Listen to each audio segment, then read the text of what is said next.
হাইকোর্টের রায় আমরা সবসময় সেটাই মেনে নেই, কিন্তু আমরা দেখলাম যে এখন কোটা বিরোধী আন্দোলন আবার গড়ে তোলার চেষ্টা, ছেলেমেয়েরা লেখাপড়া বাদ দিয়ে এখন কোটা বিরোধী আন্দোলন করে, সেখানে মেয়েরাও করে। প্রধানমন্ত্রী আসসালামু আলাইকুম, স্বাগত জানাই আমার YouTube channel GSK news TV 24-এ। কোটা আন্দোলন নিয়ে সারা বাংলাদেশে তুমুল তোলপাড় চলছে। সরকার বলছে এই আন্দোলনের কোনো যৌক্তিকতা নেই, আর ছাত্র সমাজ বলছে সংবিধান অনুযায়ী যথেষ্ট যৌক্তিকতা আছে। বাংলাদেশের প্রধানমন্ত্রীর জননেত্রী শেখ হাসিনা বলছে আদালতের কথা, হাইকোর্টের কথা। প্রধানমন্ত্রীর জননেত্রী শেখ হাসিনা বলছে অযথা আন্দোলন করেই যাচ্ছে, তারা পড়ালেখা বাদ দিয়ে রাজপথে নেমেছে। প্রধানমন্ত্রী এই সমস্ত কথার মুখোমুখি পাল্টাপাল্টি দাঁত ভাঙা জবাব দিল এই মেয়েটি। প্রধানমন্ত্রীর সাথে কি তর্ক বিতর্ক করলো আপনারা ভিডিওতে দেখবেন, আর দয়া করে আমার এই চ্যানেলটি সাবস্ক্রাইব করতে ভুলবেন না। চলুন ভিডিওটি দেখা হোক। হাইকোর্টের রায় আমরা সবসময় সেটাই মেনে নেই, কিন্তু আমরা দেখলাম যে এখন কোটা বিরোধী আন্দোলন আবার গড়ে তোলার চেষ্টা, ছেলেমেয়েরা লেখাপড়া বাদ দিয়ে এখন কোটা বিরোধী আন্দোলন করে, সেখানে মেয়েরাও করে। প্রধানমন্ত্রী আমাদেরকে হাইকোর্ট দেখাচ্ছেন, বিচারালয় দেখাচ্ছেন, আমরা প্রধানমন্ত্রীকে সংবিধান দেখাচ্ছি। সংবিধানে সুযোগের সমতা আছে।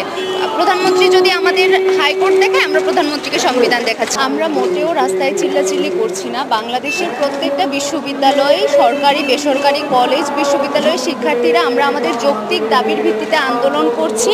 আমরা এসব কথা পাত্তাই দিচ্ছি না যে আমরা রাস্তায় চিল্লাপাল্লা করছি। আমাদের আন্দোলন যথেষ্ট যৌক্তিক এবং আমাদের দাবি না মানা পর্যন্ত আমরা রাজপথে অবস্থান করছি, করব।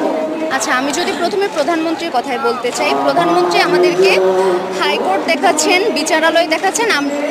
হ্যাঁ, প্রধানমন্ত্রী আমাদেরকে হাইকোর্ট দেখাচ্ছেন, বিচারালয় দেখাচ্ছেন, আমরা প্রধানমন্ত্রীকে সংবিধান দেখাচ্ছি। সংবিধানে সুযোগের সমতা আছে। প্রধানমন্ত্রী যদি আমাদের হাইকোর্ট দেখায়, আমরা প্রধানমন্ত্রীকে সংবিধান দেখাচ্ছি। আর আমাদের পূর্ববর্তী ঘোষণা অনুযায়ী আমাদের যতদিন পর্যন্ত আমাদের দাবি না মানা হবে, আমরা রাজপথে আছি, থাকবো। আমাদের সকল ধরনের ক্লাস পরীক্ষা আমরা বর্জন করেছি। আমরা সকল গ্রেডের চাকরিতে বৈষম্যমূলক সকল কোটা বাতিল চাচ্ছি না, আমরা সংস্কার চাচ্ছি সর্বনিম্ন পর্যায়ে নিয়ে আসা পর্যন্ত। আমরা সর্বোচ্চ 5% কোটা চাচ্ছি, সেটা যারা ফিজিক্যালি চ্যালেঞ্জ, যারা আদিবাসী আছে তাদের জন্য শুধুমাত্র। আমাদের দাবি মানার জন্য আমরা হাইকোর্টের কাছে যাচ্ছি না, আমাদের সকল দাবি নির্বাহী বিভাগের কাছে। আপনারা যে নির্বাহী বিভাগের কাছে দাবি করছেন, কিন্তু নির্বাহী বিভাগ থেকে, অর্থাৎ নির্বাহী বিভাগের প্রধান যিনি প্রধানমন্ত্রী, তিনিই বলছেন যৌক্তিকতা নাই, তাহলে আসলে ফলশ্রুতি কি? আমি তো বললাম, প্রধানমন্ত্রী আমাদেরকে হাইকোর্ট দেখাচ্ছেন, আমরা প্রধানমন্ত্রীকে সংবিধান দেখাচ্ছি। প্রধানমন্ত্রী হাইকোর্টের কথা বলছেন, আমরা সংবিধানের কথা বলছি। সংবিধানে সুযোগের সমতা আছে। আমরা কোটা প্রথা বাতিলের, কোটা প্রথা সংস্কারের ব্যাপারে হচ্ছে আমাদের কথা। আমরা মেধাভিত্তিক নিয়োগ চাই। আর দুর্নীতির বিরুদ্ধে তো আমাদের দেশের যে প্রশাসন আছে, এটা প্রশাসনের দেখার বিষয়, প্রশাসনের বিচার করার বিষয়।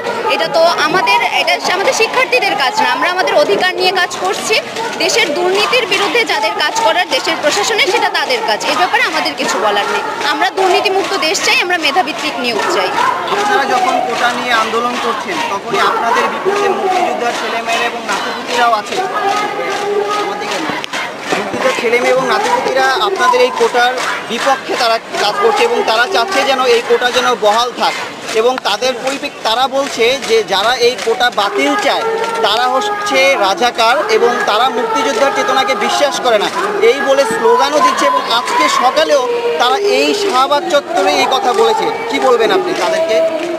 আমি যদি প্রথমে কোটার সংজ্ঞায় যাই, কোটা হচ্ছে যারা অনগ্রসর জনগোষ্ঠী তাদের জন্য। স্বাধীনতার 53 বছরে এসে মুক্তিযোদ্ধার পরিবার বা তাদের নাতিনাতনিরা অনগ্রসর জনগোষ্ঠীর আওতায় পড়ে না যে তাদের কোটা প্রয়োজন হচ্ছে।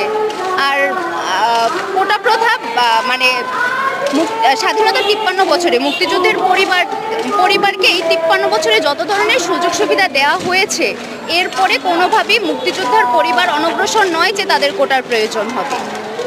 আচ্ছা, যদি তাদের এই কোটা পাতাটাই যদি বহাল থাকে, তাহলে কি ধরনের সমস্যা হতে পারে বলে আপনি মনে করেন? অযোগ্যরা নিয়োগ পাবে। যখন আপনি আপনি কোটার মাধ্যমে অযোগ্য একজন ডাক্তার নিয়োগ দিবেন, তখন ডাক্তারের হাতে রোগী মারা যাবে। যখন আপনি একজন ইঞ্জিনিয়ার, অযোগ্য ইঞ্জিনিয়ার আপনি নিয়োগ দিবেন, সে চাকরি পাবে, তখন দেশের স্থাপনা ভেঙে পড়বে। যখন অযোগ্য শিক্ষক হবে, শিক্ষার্থীরা শিক্ষা পাবে না। অযোগ্যরা যখন দেশের বড় বড় জায়গায় যাবে, দেশ দুর্নীতিতে ভরে যাবে, তারা সঠিক সিদ্ধান্ত নিতে পারবে না, দেশ নষ্ট হয়ে যাবে, দেশ স্বৈরাচারে ভরে যাবে। সর্বোপরি আপনি আসলে বাংলাদেশের এই বিচার বিভাগ বলেন এবং প্রধানমন্ত্রী বলেন, তাদের কাছে কি দাবি রাখতে চান আপনি? আমরা মেধাভিত্তিক নিয়োগ চাই এবং কোটাকে ন্যূনতম পর্যায়ে নামিয়ে এনে আসলেই যারা অনগ্রসর জনগোষ্ঠী, যারা ফিজিক্যালি চ্যালেঞ্জড, যারা আদিবাসী, সুযোগ সুবিধা থেকে বঞ্চিত, আমরা শুধু চাচ্ছি তাদের জন্য কোটাটা বহাল থাকুক একটা ন্যূনতম পর্যায়ে।